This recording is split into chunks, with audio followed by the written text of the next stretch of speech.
Adjoa comprit qu'au-delà de l'infrastructure, le véritable héritage qu'elle souhaitait laisser était celui du savoir. Elle commença à organiser des séminaires et des formations dans le centre, invitant des experts de divers domaines pour partager leurs connaissances avec les femmes et les jeunes du village.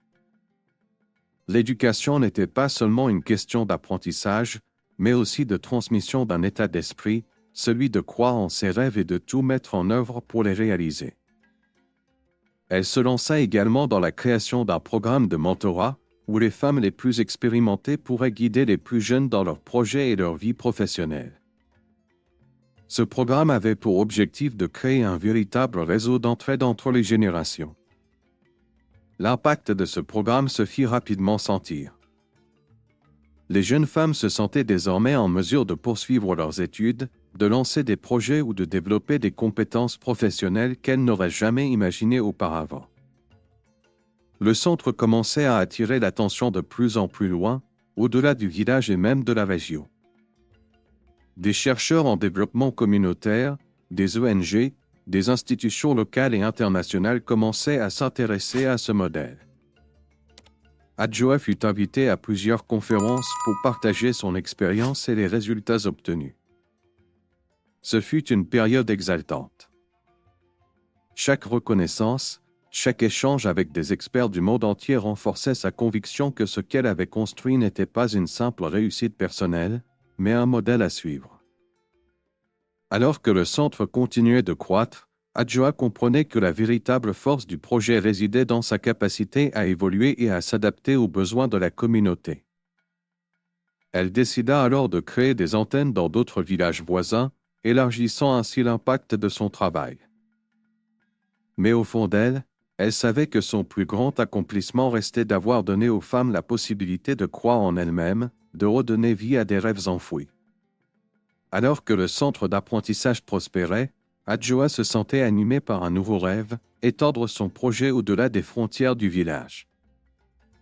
Le succès de la coopérative et du centre avait attiré l'attention des autorités locales, mais aussi de nombreuses autres communautés rurales.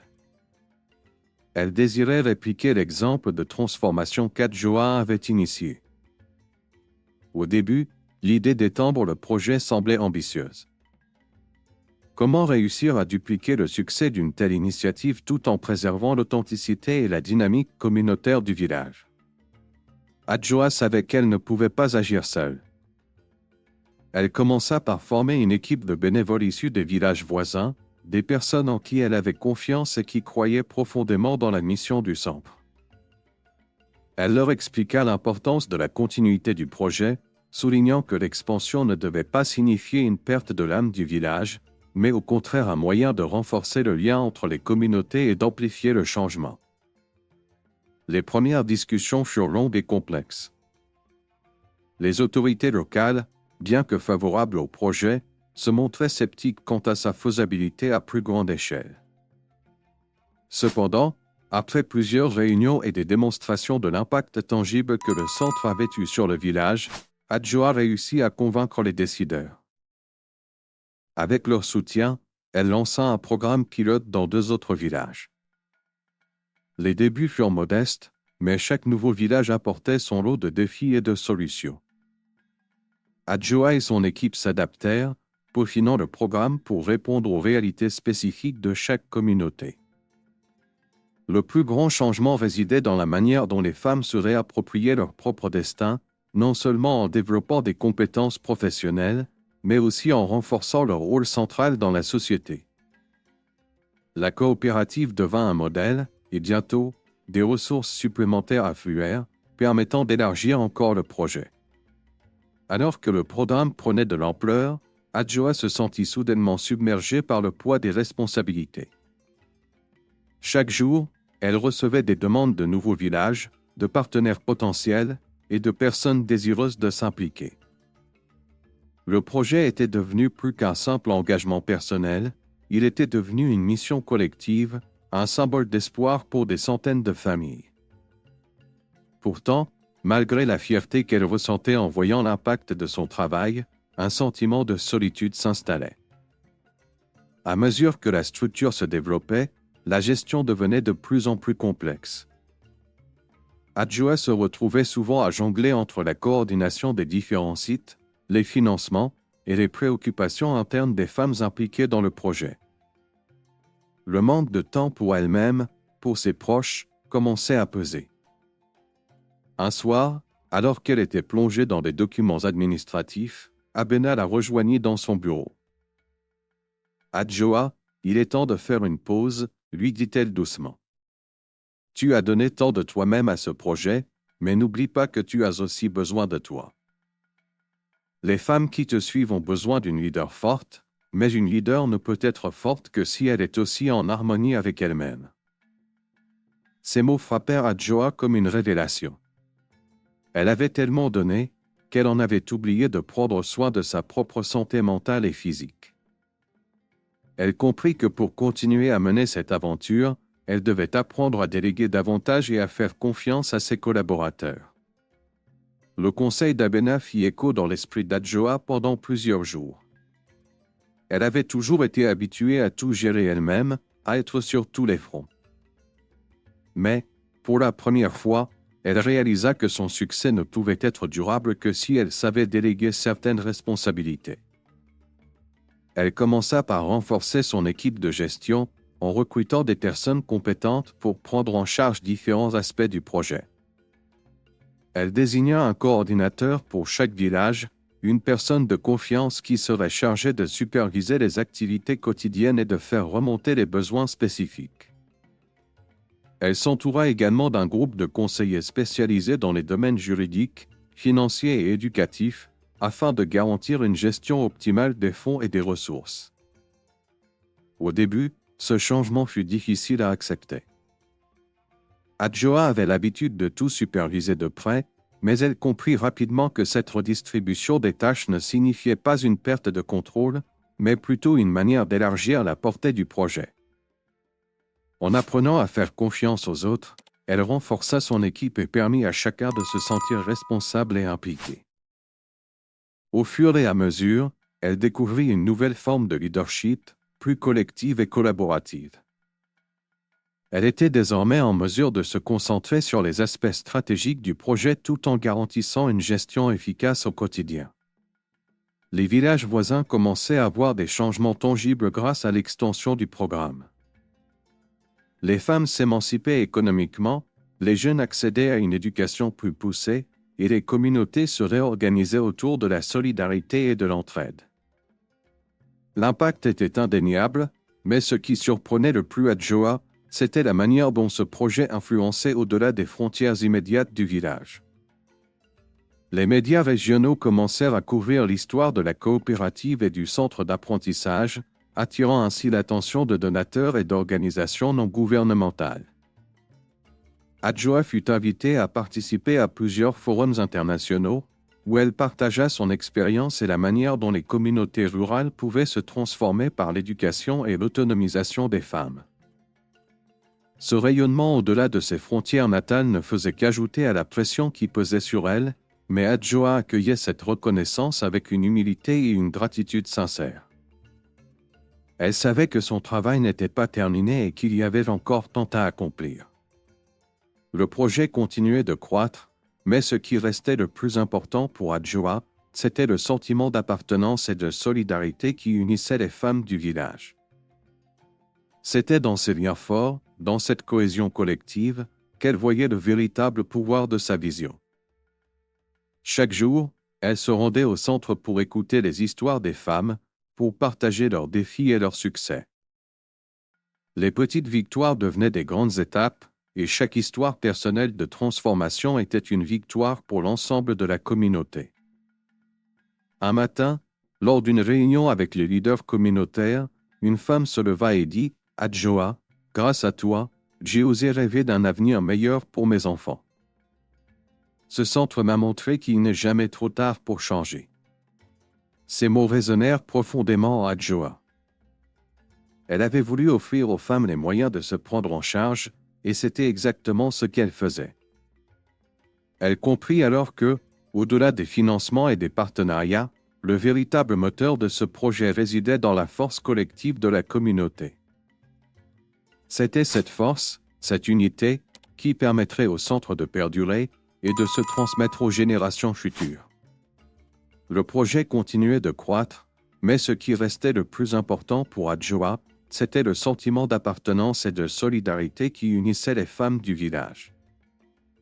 C'était dans ces liens forts, dans cette cohésion collective, qu'elle voyait le véritable pouvoir de sa vision.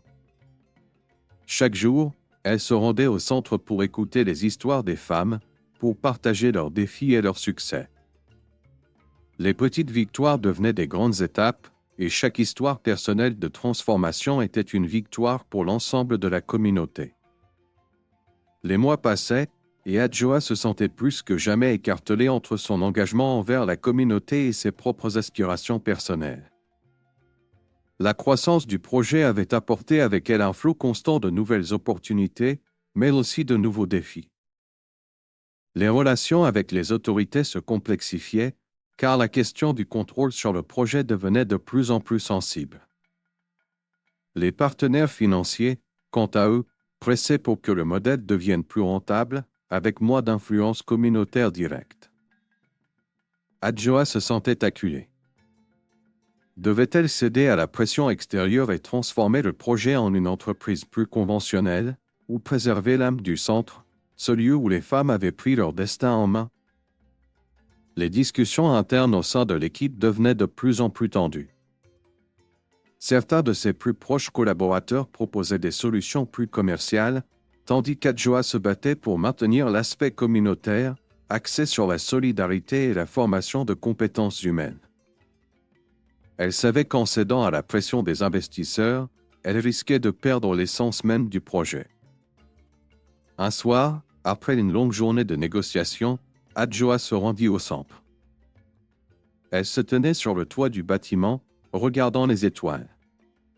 Dans le calme de la nuit, elle se sentit perdue.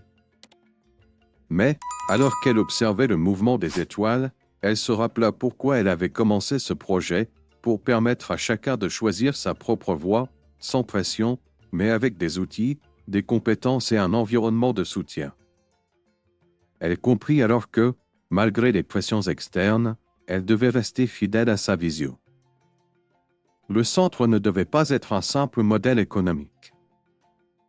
Il devait être un symbole d'indépendance, une porte ouverte vers un avenir où les femmes pouvaient s'épanouir sans être soumises aux dictats extérieurs.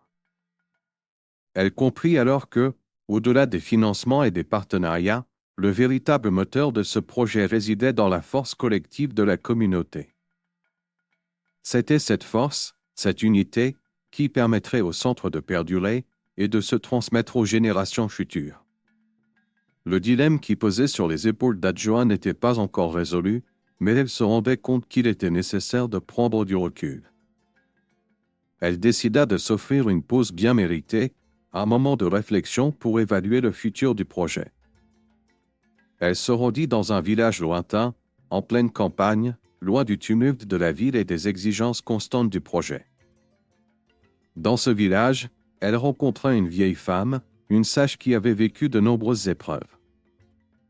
Cette femme lui parla de la résilience, de la nécessité de savoir ralentir pour mieux repartir. La force vient du cœur, et non de l'effort constant, lui dit-elle. Il y a des moments où il faut se reposer, écouter les silences, et tout se remettra en place.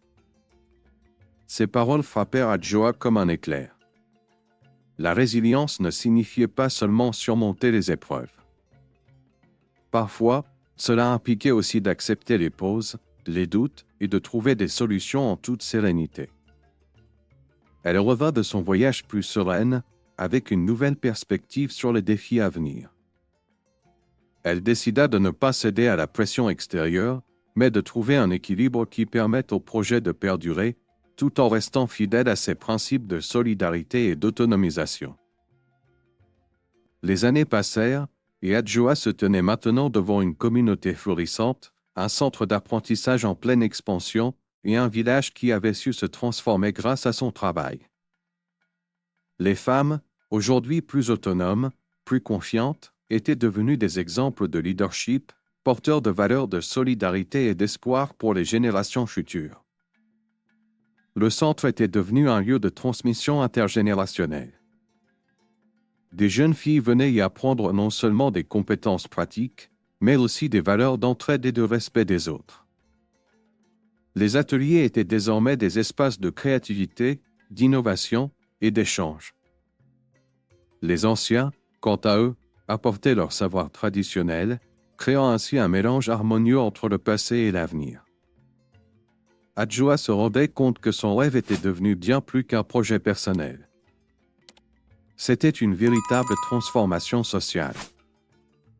Ce centre, qui avait commencé comme une simple idée, était devenu un symbole de ce qu'un petit groupe d'individus déterminés pouvait accomplir. Un jour, elle se rendit au centre et se posa sur le banc, là où tout avait commencé. Les enfants jouaient autour d'elle, les femmes discutaient dans les ateliers, et la vie semblait avoir pris une toute nouvelle dimension. Elle se sentait sereine, sachant que son travail ne se limitait pas à son époque.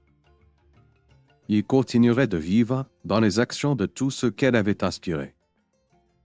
Elle savait qu'il y avait encore beaucoup à faire, mais pour la première fois depuis longtemps, elle se sentit en paix. La flamme qu'elle avait allumée continuait de brûler, et elle savait que ce feu allait illuminer le chemin de bien d'autres. Le projet d'Adjoa ne s'était pas limité à un simple programme de développement. Il avait créé un cercle vertueux de transmission où chaque membre de la communauté, qu'il soit jeune ou vieux, homme ou femme, participait activement à l'enrichissement de tous. Ce cercle de solidarité et d'éducation continuait à grandir et à se renforcer au fil des années, touchant de nouvelles vies, générant de nouvelles idées et apportant des solutions aux défis locaux. Adjoa se rendit compte qu'elle avait accompli bien plus que ce qu'elle n'avait jamais imaginé. Son projet était devenu un modèle pour d'autres régions, un modèle fondé sur l'éducation, la solidarité et l'autonomisation. C'était une vraie révolution silencieuse, menée par les femmes, mais soutenue par toute la communauté. Elle observa la scène autour d'elle, un sourire paisible sur le visage, et se dit que son travail n'avait pas été en vain. Son héritage vivait à travers les histoires de celles qu'elle avait aidé à se réinventer. Ce voyage, bien que parsemé d'obstacles et de doutes, avait été une véritable renaissance, non seulement pour elle, mais aussi pour des centaines d'autres âmes qu'elle avait touchées. Le cercle de la vie se poursuivait, avec la promesse que la flamme de l'espoir continuerait à briller, éclairant le chemin de la transformation, génération après génération. Merci d'avoir suivi cette histoire inspirante. Si elle vous a touché, n'hésitez pas à commenter, vous abonner et partager pour plus de récits comme celui-ci.